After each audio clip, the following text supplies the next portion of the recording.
скорее всего. Да, вот ты знаешь, вот вопрос языка, продолжая экономическую тему, я недавно был в Кызылорде, и я, к сожалению, своему заметил, что город, ну, не блещет, скажем так, тем богатством, которое он заслуживает, ну, исходя из тех возможностей сырьевых, скажем так, да. Население его откровенно бедное, сама инфраструктура немножко такая ушатанная, но люди живут, конечно, спору нет, но я могу сказать так, люди могли бы жить там лучше. Да.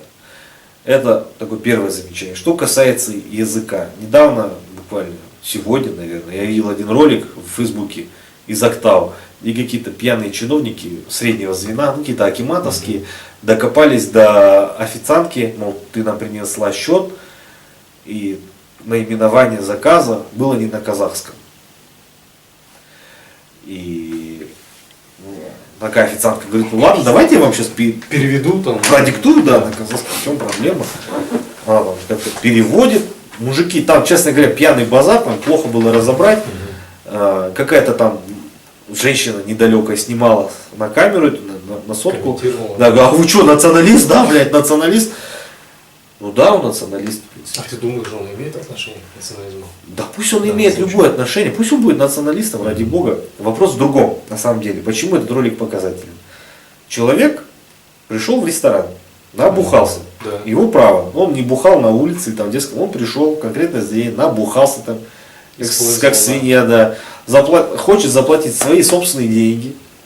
И просит, принеси мне счет, ну, в смысле, выписку на казахском. Но он имеет право. Абсолютное право. Да, потому что он использует их услуги, они предоставляют Да. услуги. Так вот, теперь масштабируем вот этот кейс.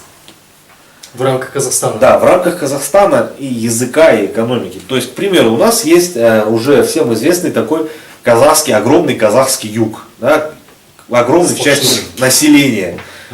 Ну, тут, да, Шим, Юкот, как Туркестанская область. Туркестанская, Тарас. Чимкент, там, Туркестан, Тарас, немножко Кызылорда. Так вот, в чем заключается прикол по языку экономики? Многие ссылаются, вот это намыс, это уят. Друзья, я вам страшную тайну открою, лет 150, наверное, в этой стране уят уже не живет.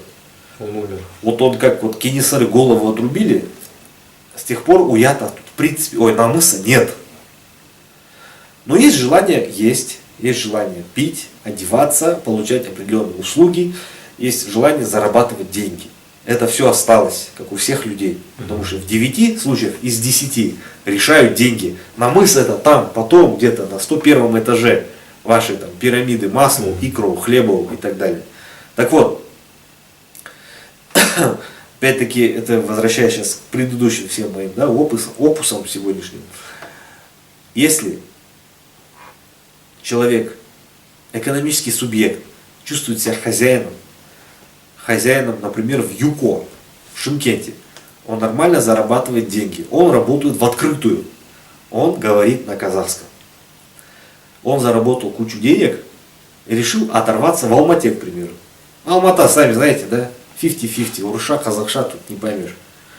Он приезжает в Алмату, хочет оторваться, приходит в пафосный кабак, у него нереальная большая котлета, ему приносят меню на русском, он вообще не понимает, через раз понимает. Не то, что он там в позу встал, ну реально не понимает. Да. И он показывает официанту, администратору котлету вот этих 20-тысячных купюр. Чувак, я хочу здесь вот оставить. А я ничего не понимаю, официант ничего не понимает, администратор не понимает, что он говорит. Он закрывает меню, садится в свой там Гелендваген и уезжает в какое-нибудь там... В другое место, да. Да, в другое место или в какую-нибудь узбечку, где его поймут, но там не тоже, понимаешь, и там эту котлету не оставишь, там от силы там две бумажки оставишь, все. То есть то первое заведение, она упустила возможность поднять эту котлету от этого чувака, просто потому, что у них не было меню на казахском. Просто потому, что у них даже каждый второй официант не владел казахским языком. Из этой частности рождается такой масштаб.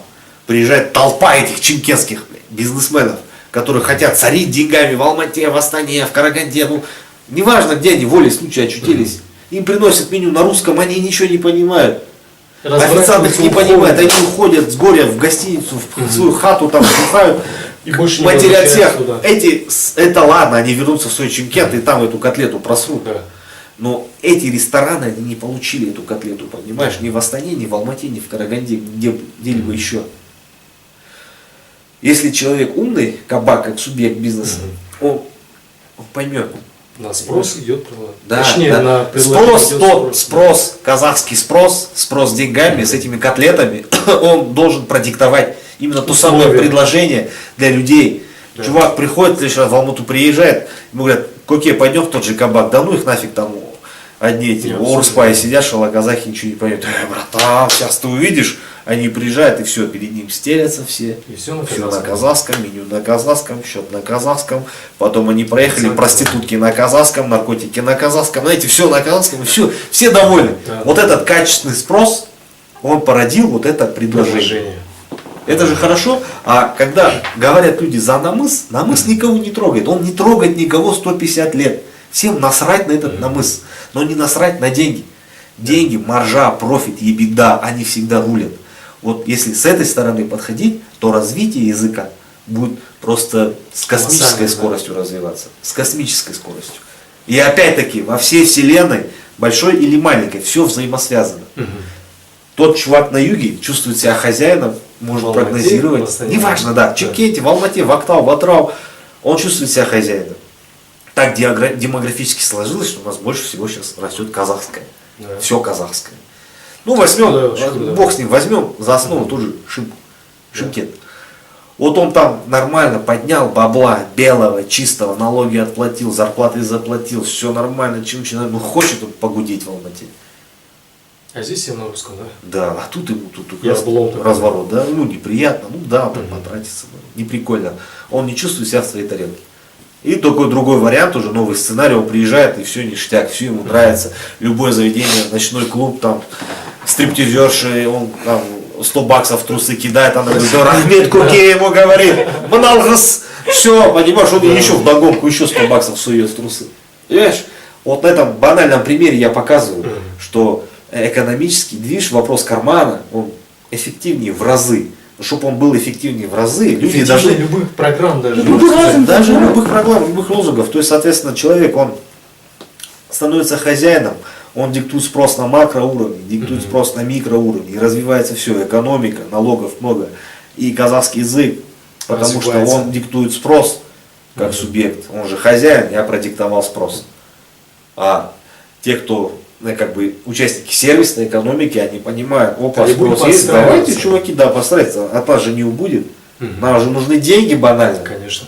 Он может не любить казахский язык, он может не любить казахов, но он всегда будет любить деньги, потому что Конечно. в 9 случаях Да. из 10 деньги решают. А вопрос 10-й, намыса, дай бог, мы когда-нибудь его не коснемся, вернее, никогда. Потому что я даже боюсь представить, какой это может быть вопрос. Вопрос чести, там, да, защиты там, чего-то или чего-то там, с оружием в руках. Куда Саттаса, давайте все делать мирно. Вот это самый Цивилизованно. такой нормальный, простой рецепт.